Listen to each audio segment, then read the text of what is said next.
Salut à tous et bienvenue sur la Parasito avec Céline.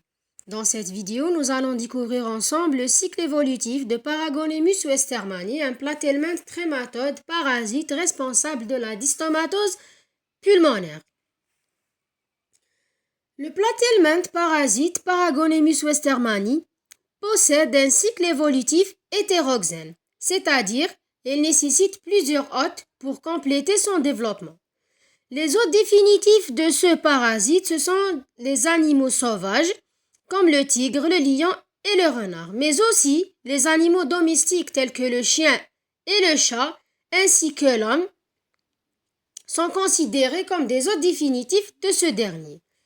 Le cycle évolutif de Paragonemus westermani commence par l'élimination des œufs non embryonnés. Il faut faire attention, l'élimination des œufs non embryonnés dans le milieu extérieur via les expectorations ou les matières fécales.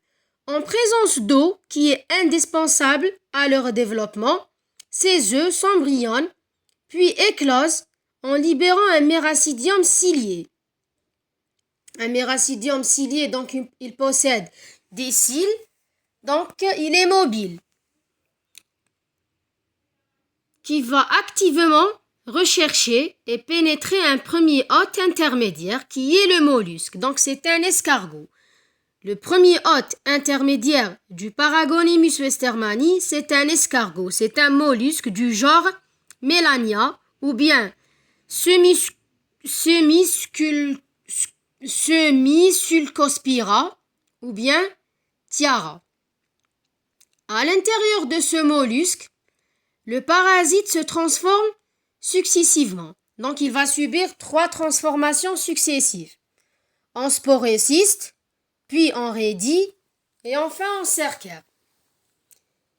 Ces cercaires quittent le mollusque, généralement le soir ou bien la nuit, pour infecter un deuxième hôte intermédiaire qui est le crustacé, ou bien les crustacés en général, tels que les crabes, ou bien les écrevisses, soit par ingestion, soit par pénétration active.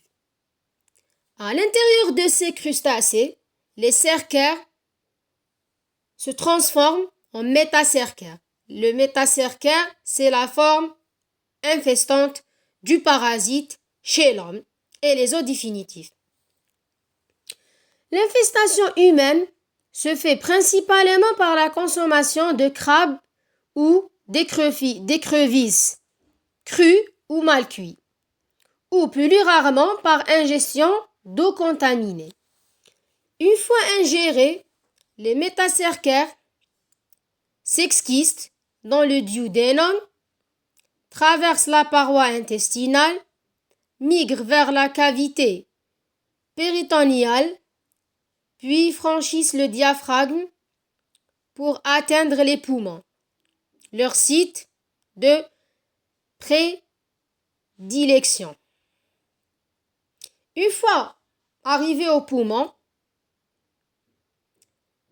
ils vont se développer en vers adultes, formant des kystes pulmonaires et produisent des œufs pendant plusieurs années. Ces œufs sont ensuite éliminés dans les expectorations ou avalés puis retrouvés dans les matières fécales, assurant ainsi la continuité du cycle évolutif de ce parasite. Nous arrivons à la fin de cette vidéo. N'hésitez pas à laisser vos questions en commentaire et à vous abonner à la chaîne pour ne rien manquer. À très bientôt pour notre prochaine vidéo.